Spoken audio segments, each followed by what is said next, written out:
Okay, so refraction of light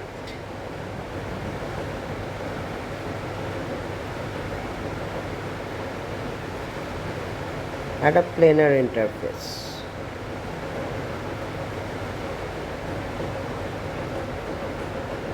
Okay,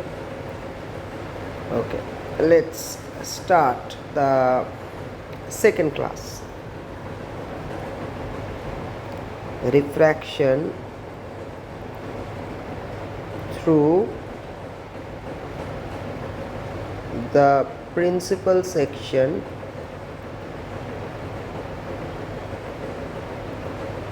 of a prism.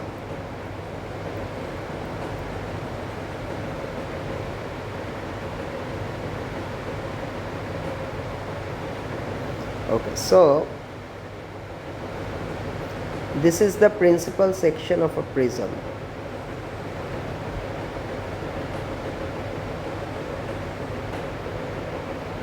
Alright, these are called the refracting surfaces. These are the refracting surfaces, and this is the base.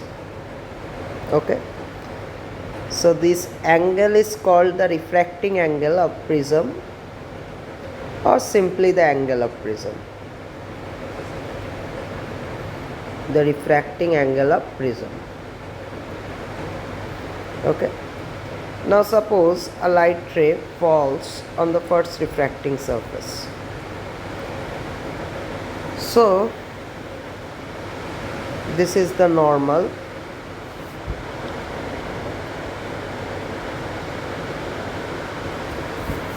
So the light ray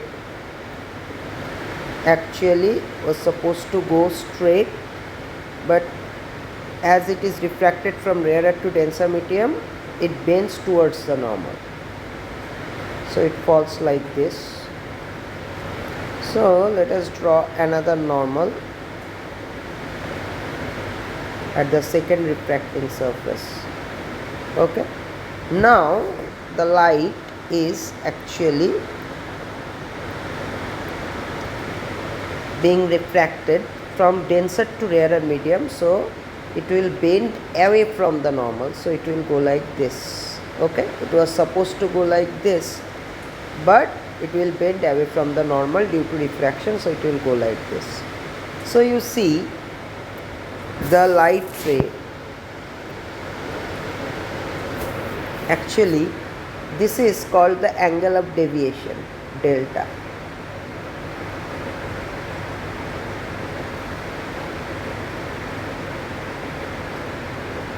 Okay, so the light ray was supposed to go in this direction, but due to the prism it is going in this direction, so it is deviated by an angle delta. Okay, so this is angle of incidence I, this is angle of emergence E, this is the angle of refraction at the first refracting surface R1, this is the angle of incidence at the second refracting surface R2. Let this angle be theta. So this total angle is I, vertically opposite. So if this much is R1, then the rest of it is I minus R1. Okay, so this angle is I minus R1, and if this angle is E, then this is vertically opposite E. If this is R2, so this much is E minus R2. So this angle is E minus R2. Okay, so now let us give name to these points. Let it is M, N, Q, P, S. Okay, now you see from triangle PNS,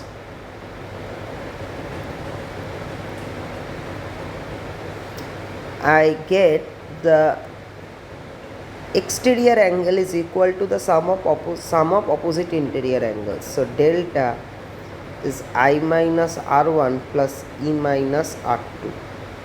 So it will be I plus E minus R1 plus R2. Now from quadrilateral MNQP,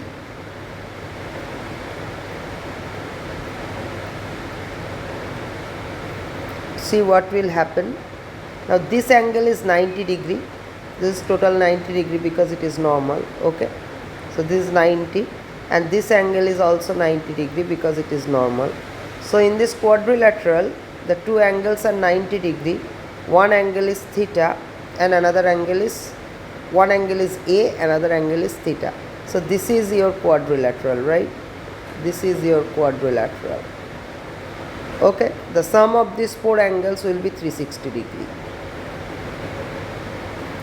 So A plus theta plus 90 plus 90 is 360. So A plus theta will be 180 degrees. Okay. Now from triangle QNP, this triangle QNP, R1, R2 and theta, the sum of R1 plus R2 and theta plus theta is 180 degree. So comparing these two equations, I get A is R1 plus R2. Okay. So putting in this equation, what I'll get, if I put this in this equation, what I'll get, I get delta is I plus E minus A. So this is the relation between angle of deviation, angle of incidence, angle of emergence and angle of prism for refraction of a light ray through the principal section of a prism. Okay. Now you see, if I use Snell's law at point N and point P, okay, for this refraction at these 2 points, suppose mu is the refractive index of the medium of the prism, refractive index of the material of the prism, and outside it is 1. Okay, here, so it will be 1 into sin I, Snell's law, at N, it will be 1 into sin I is equal to mu into sin R1. So it is sin I equal to mu sin R1, right? Okay. And similarly, Snell's law at P, it will be 1 into sin A equal to mu into sin R2.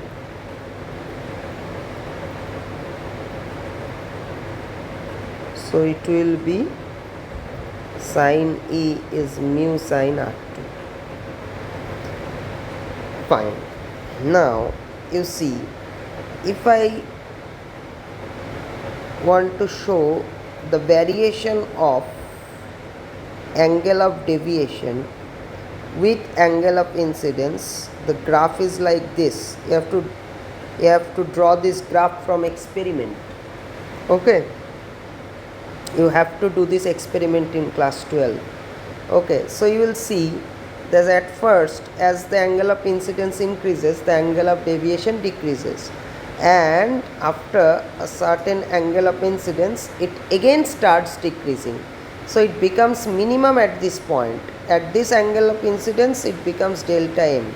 Delta m is delta minimum. It is called the angle of minimum deviation.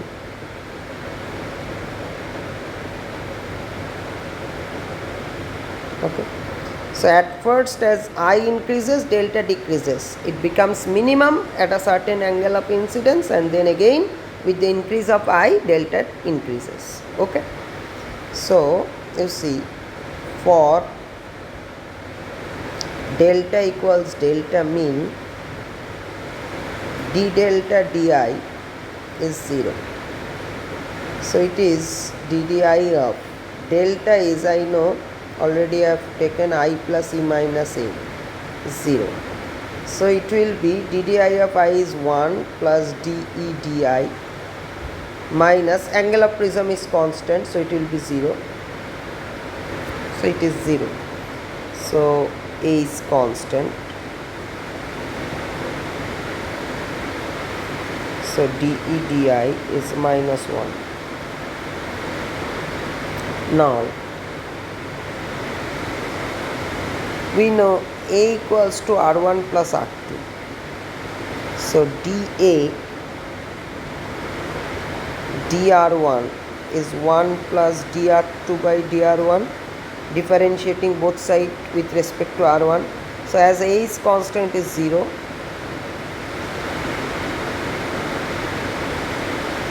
So dR2 by dR1 is minus 1. Okay. Now you see, from these equations, if I do derivative of these equations, what I'll get? I'll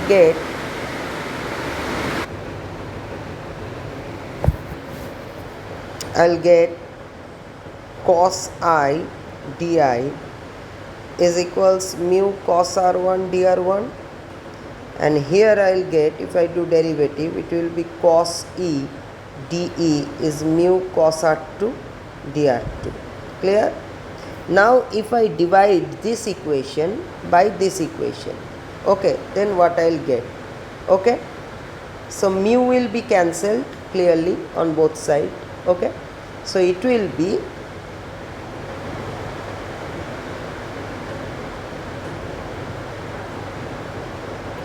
cos E by cos I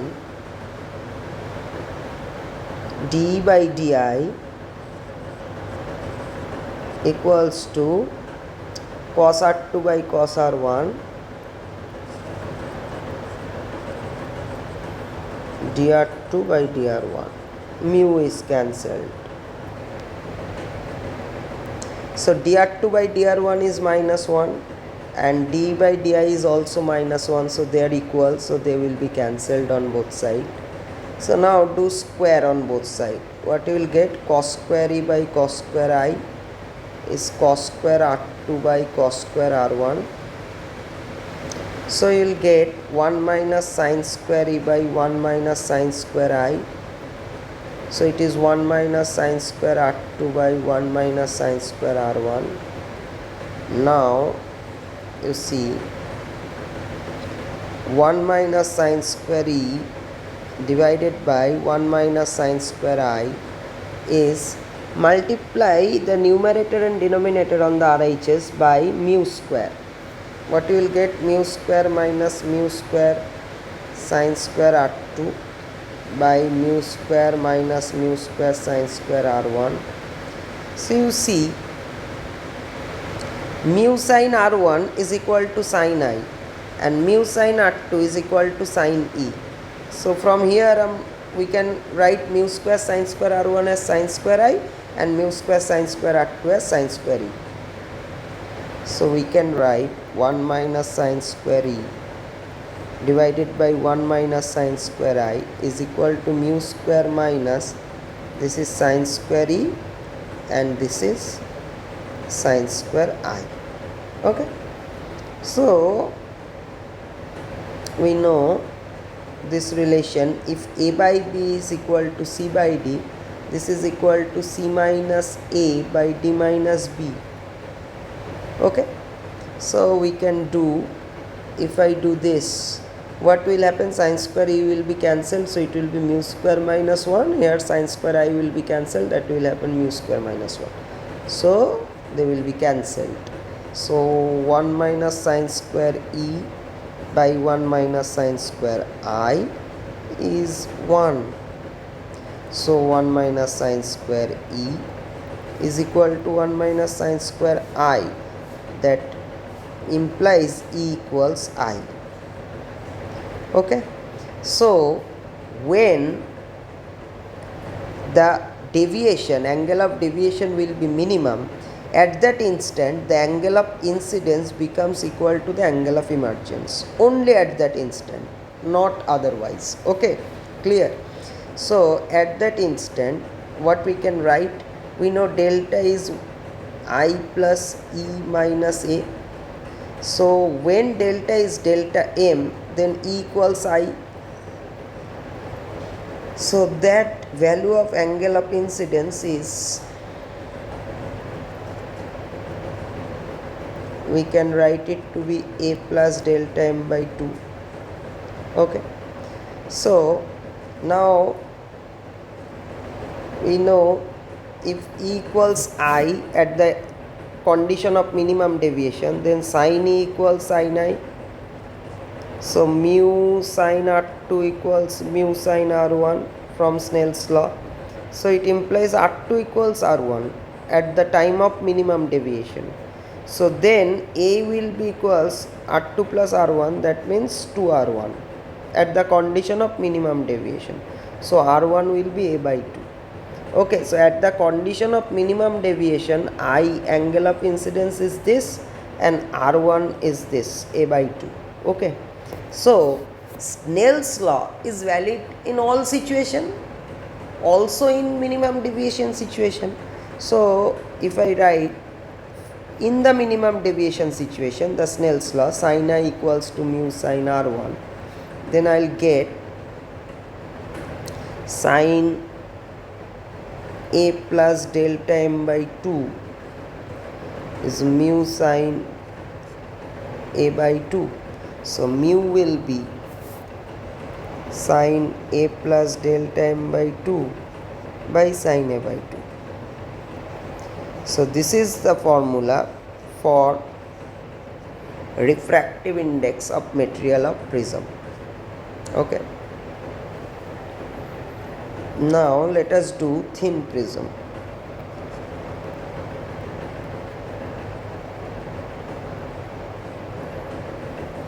Thin prism means the refractive index is very small, it is lesser than 10 degrees. Okay. So in this case,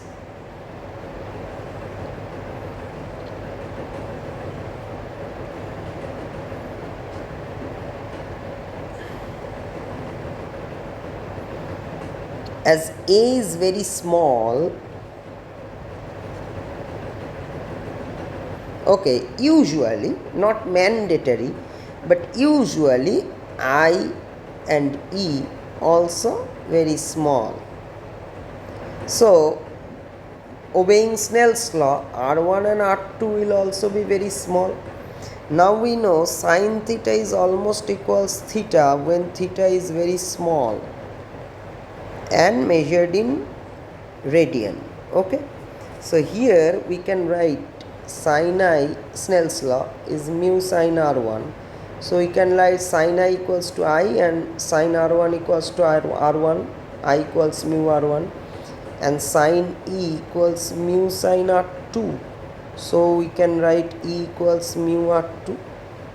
So if we write delta is I plus E minus A, then it is mu R1 plus mu R2 minus A.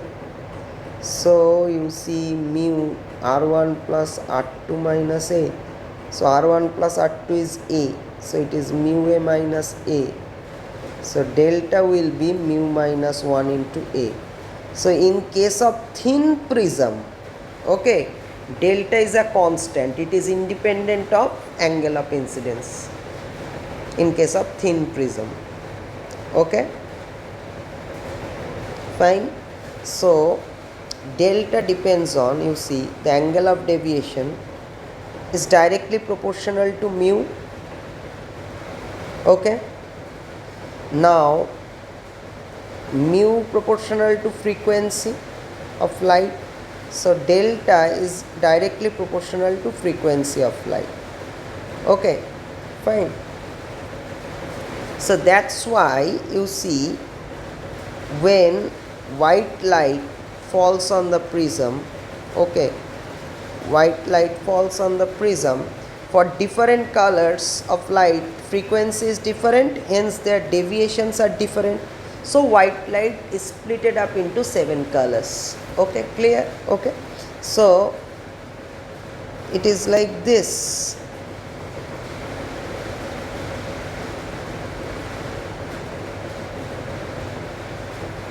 Okay.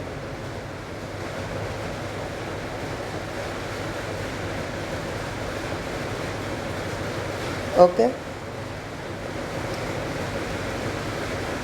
So in between there are different colors. It is yellow.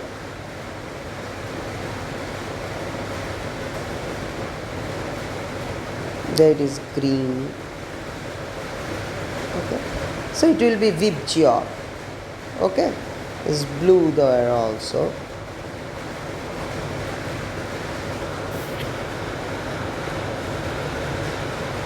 Okay, it's split it up into 7 colors. Okay, fine.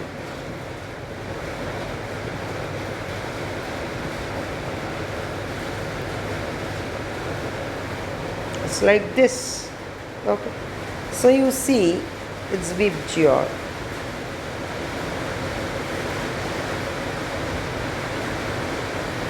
So you see violet having the greatest frequency, it will be deviated the most, and red having the least frequency, it will be deviated the least. Okay, fine. A prism always deviates the light ray towards its base. A prism always deviates the light ray towards its base. So violet having the greatest frequency deviated towards the base the most, and red having the least frequency deviated the least towards the base. Okay, so white light is splitted up, okay, into 7 colors. This is the reason it happens. Okay, this is known as the dispersion of light. Okay, delta proportional to mu and delta proportional to frequency. Also delta will be proportional to the angle of prism. Clear? And the angle of deviation delta depends on angle of incidence as well. Depends on angle of incidence as well, but not for the thin prism. In general, for any prism, thick prism, not for the thin prism. For thin prism, it does not depend on the angle of incidence, it is a constant. Okay, fine. But in general, the dependence has been shown in this graph, which you have to draw by experiment. Okay.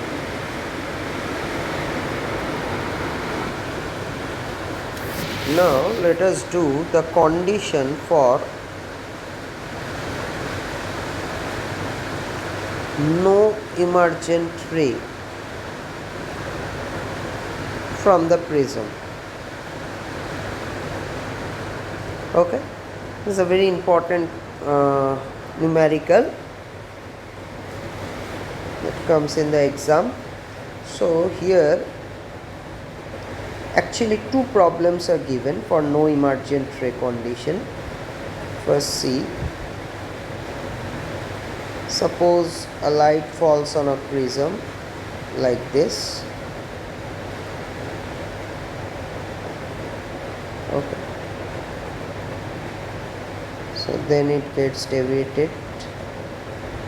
Again it will get deviated. Okay, it will get refracted in the next medium. Now suppose while getting refracted from the second surface, it grazes through the interface. Suppose E is 90. Okay, either grazes through the interface, that is the angle of emergence is 90 degree, or it suffers total internal reflection, that is it gets back to the prism itself. Then if my eye is there, I will not see any light, I will not get the emergent ray. Okay, so I will get no emergent ray. So the condition for no emergent ray is E has to be 90 degree. Okay, or total internal reflection. Okay, so the limiting case is E equal to 90 degree. So the 2 problems, the first problem is for given angle of incidence.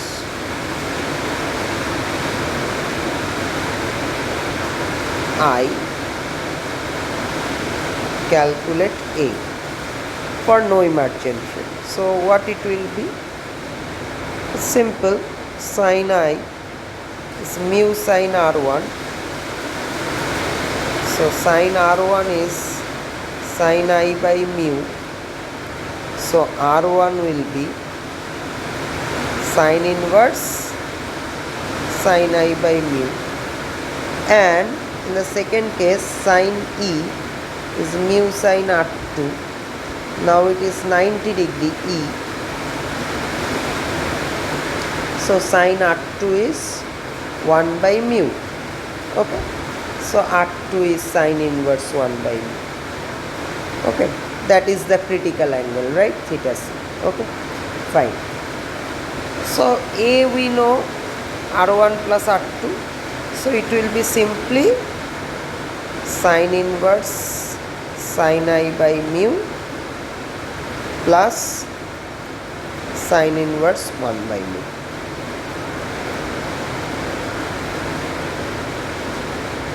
Okay. Now the second problem is, for given angle of prism,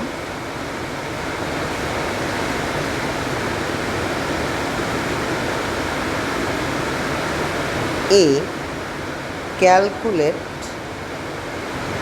I, the angle of incidence, okay, for no emergent ray.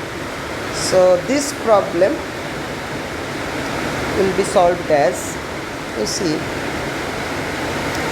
sin I is mu sin R1. So sin I is mu sin R1 is A minus R2. Okay. So it will be mu, now sin A minus B, so it will be sin A cos R2 minus cos A sin R2. So we will write it as mu sin A root over 1 minus sin square R2 minus cos A sin R2. Now from Snell's law we know sin E equals mu sin R2. So E is 90 degree for no emergent ray. So it will be sin R2 will be 1 by mu. Right? Clear? Sin 91, 1 by mu is sin R. So it will be sin I equals mu sin A root over 1 minus 1 by mu square minus cos A 1 by mu. So it is sin A root over mu square minus 1 by mu. Root mu square is mu and cos A 1 by mu. Now multiply this mu, it will be cancelled. So sin I will be sin A root over mu square minus 1 minus cos. So I will be sin inverse sin A root over mu square minus 1 minus cos.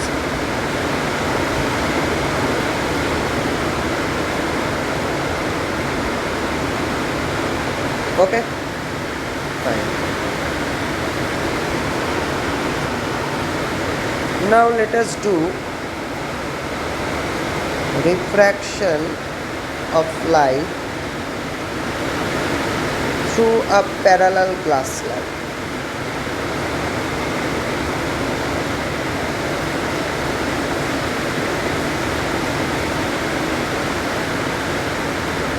Suppose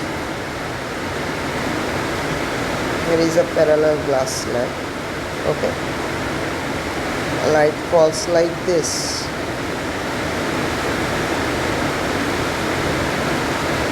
Okay, now this is the normal.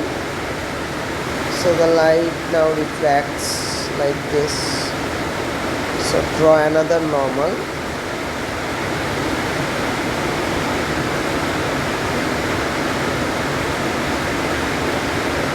So the light now moves away. Okay. So the thickness is T. thickness of the glass slab.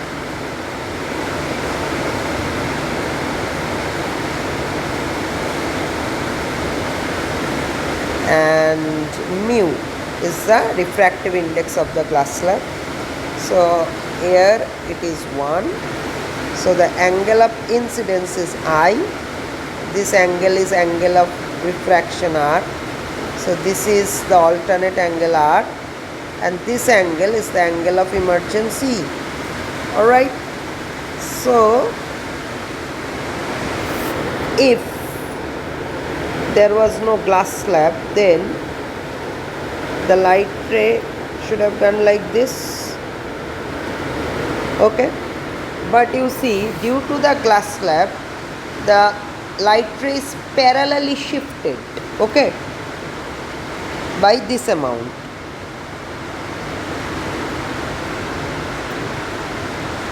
Okay, D. So this D is known as the lateral displacement. It is known as the lateral displacement. Fine, clear? Okay. So why it is parallel? It's very easy to show that it is parallel. You gave it M, N, Q, P. So you see, for refraction at point M and Q, what you will write? Snell's law. At point M, you will write 1 into sin I is equals to mu into sin R. So sin I equals mu sin R.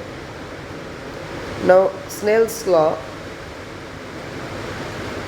at point Q, again you will write 1 into sin E is equals mu into sin R. Okay, because these two are these two angles are R, because they are alternate angles. So sin E equals mu sin R.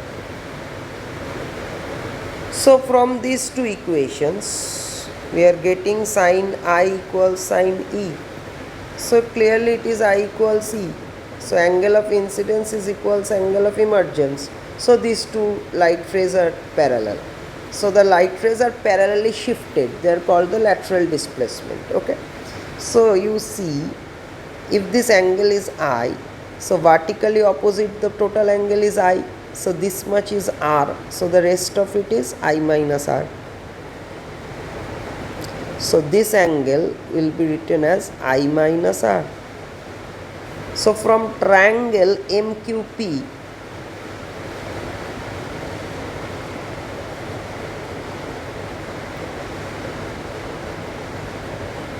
what you can write? Sin I minus R is perpendicular by hypotenuse, D by MQ. So D equals MQ into sin I minus R.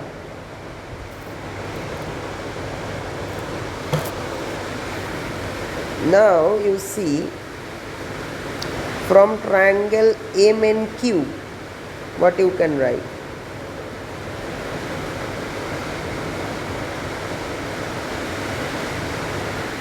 From triangle MNQ you can write cos R is MN by MQ. Right? So MN is basically T, the thickness of the slab. So it is T by MQ. So we will get MQ as T by cos R. So you can put this equation here. Okay. So MQ, the value of MQ, so we'll get D equals T sin I minus R by cos R. This is lateral displacement. Okay. You can further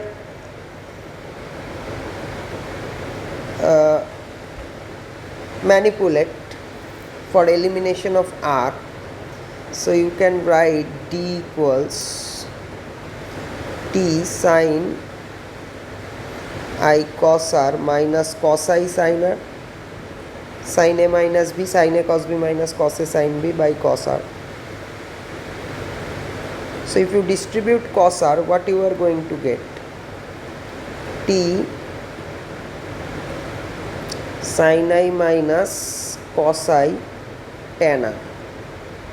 Now you see what is tan R. From here you will get sin R is sin I by mu. Okay. So if sin R is sin I by mu, then what is tan R? Can you tell me? What will be tan R? If sin R is sin I by mu, perpendicular by hypotenuse. Okay. So tan R will be perpendicular by base. So perpendicular is sin I by base will be root over hypotenuse square minus perpendicular square. Okay, so this is tan R. Now put this value of tan R here.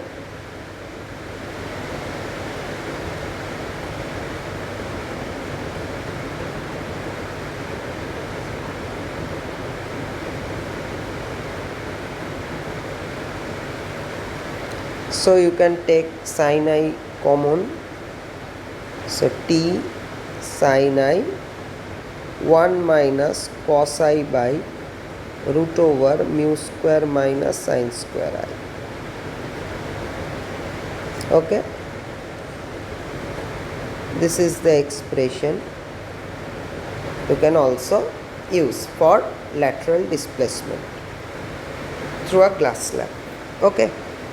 Now a problem is given in case of lateral displacement. Suppose there is a CFQ question. Suppose a light ray falls on a glass slab. It is partially reflected and it is partially refracted. Okay, then from here it again suffers refraction like this. Okay, fine. Now this angle is I. This angle will also be I. Angle of incidence equal to angle of reflection. Now this angle is R. So suppose the partially refracted ray and the partially refracted ray perpendicular to each other. Suppose this is 90 degree. Okay. Let it is given. Okay. Then what is I? You see I plus 90 plus R. This is 180, isn't it? Clear? So here I plus R plus 90 is 180. So R is 90 minus I. So this mu is 1. So use Snell's law. 1 into sin I equals to mu into sin R. So sin I will be mu sin 90 minus I. So sin I is equals mu cos I. So tan I equals mu. Okay. So I is tan inverse mu. So for this particular angle of incidence, the partially reflected ray and the partially refracted ray will be perpendicular to each other. Okay. This angle is known as the Brewster's angle.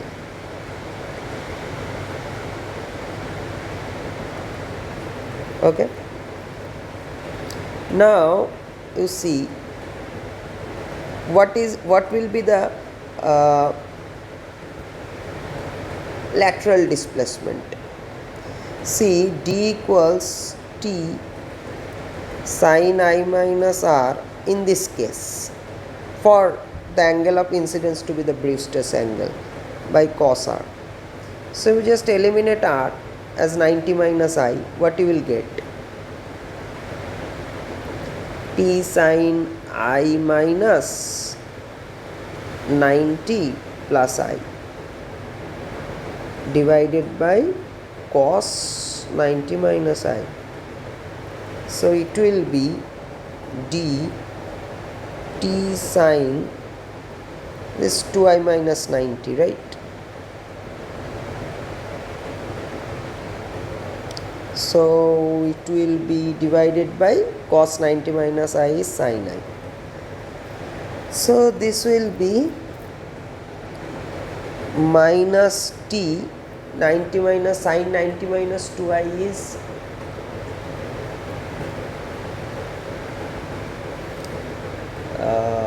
cos 2I by sin I. Now minus t, what will be cos 2I? Cos 2I can be written as 1 minus 2 sin square I. So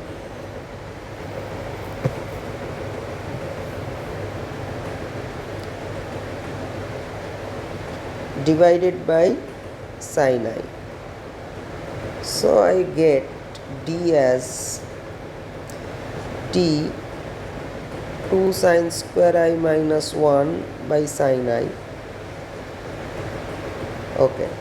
Now you just put sin I as tan I is equals mu for the Brewster's angle. So what will be sin I? It is mu by 1. So sin I will be perpendicular by hypotenuse will be mu square plus 1.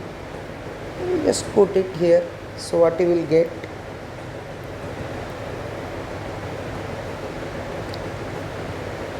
You will get, you can make it more simplified by 2 sin I minus 1 by sin I. Okay. So d is t 2 mu by root over mu square plus 1 minus root over mu square plus 1 by mu. Okay. So it will be d t into mu root over mu square plus 1. So it will be 2 mu square minus, this is root mu square plus 1. Okay, so mu square minus 1. So it will be just mu square minus 1. So d will be t mu square minus 1 by mu root over mu square plus 1. So this will be the lateral displacement in this case. We have just used the formula that we have derived earlier. Okay.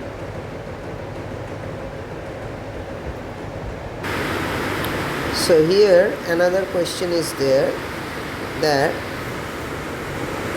suppose a parallel glass slab is there,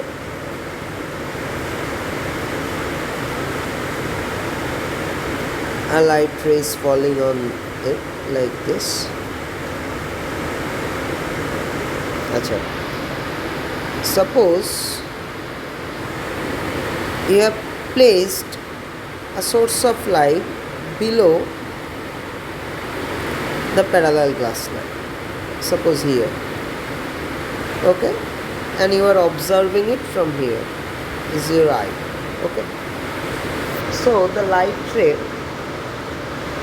will fall on the glass slab like this, then it will bend towards the normal,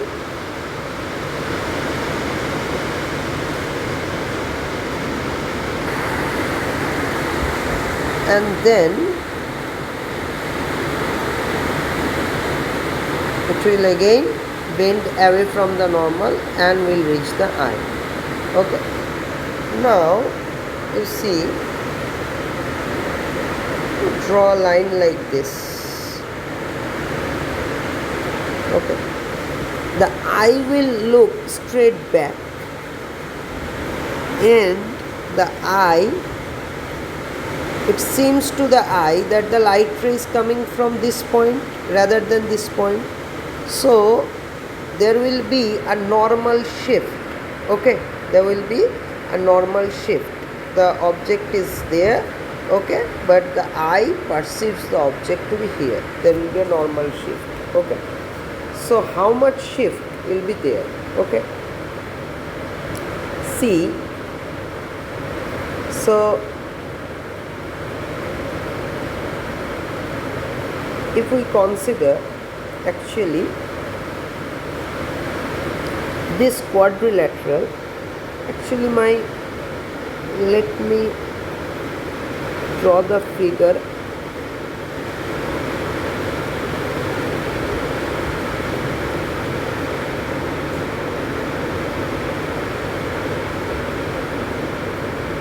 Here is your eye, okay, and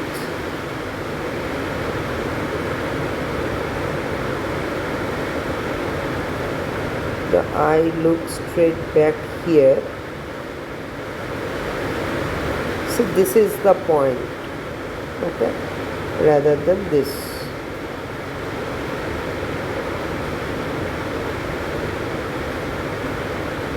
Okay, fine.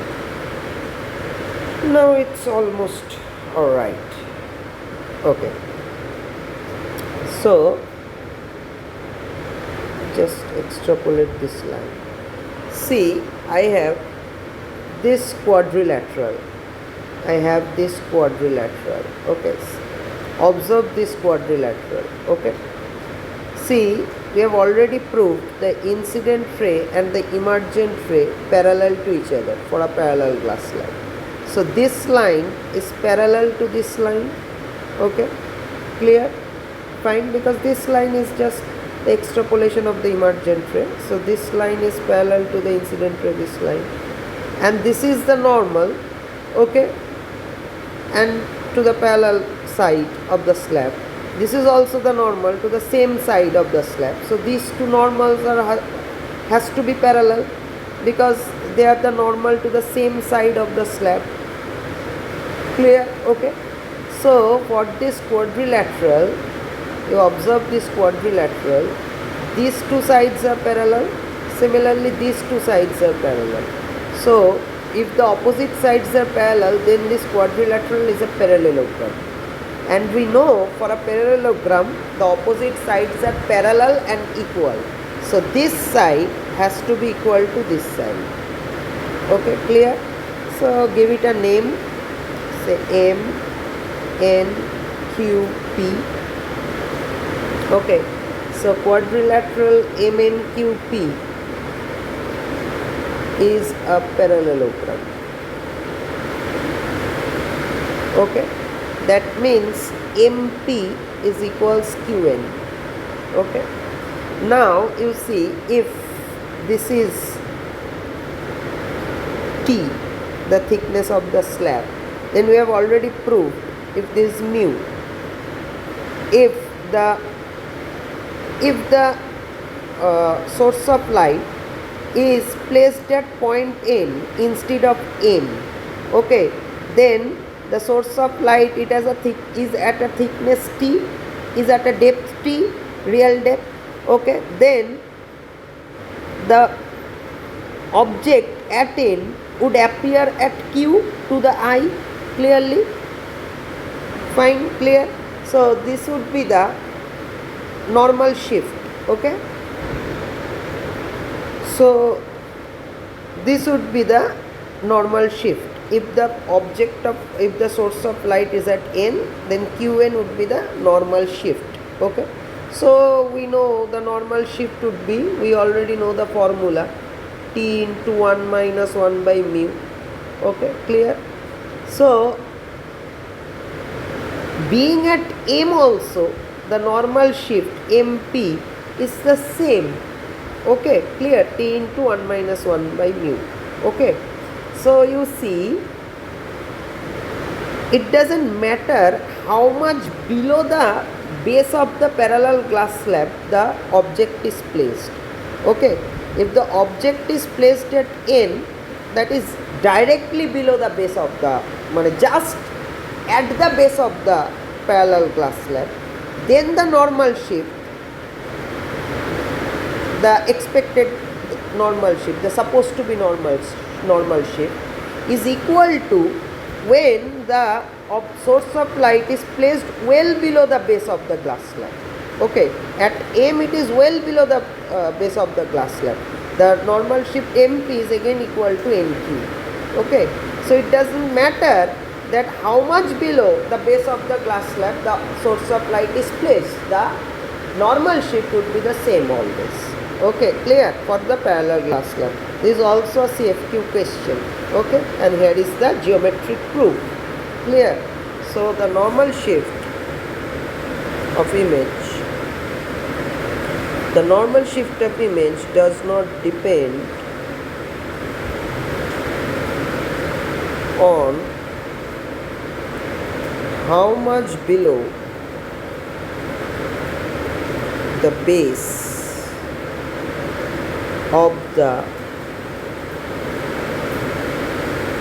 parallel glass slab the object is placed.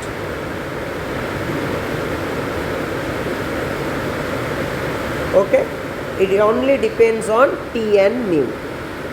Okay, the thickness of the slab and refractive index of material. Okay, clear?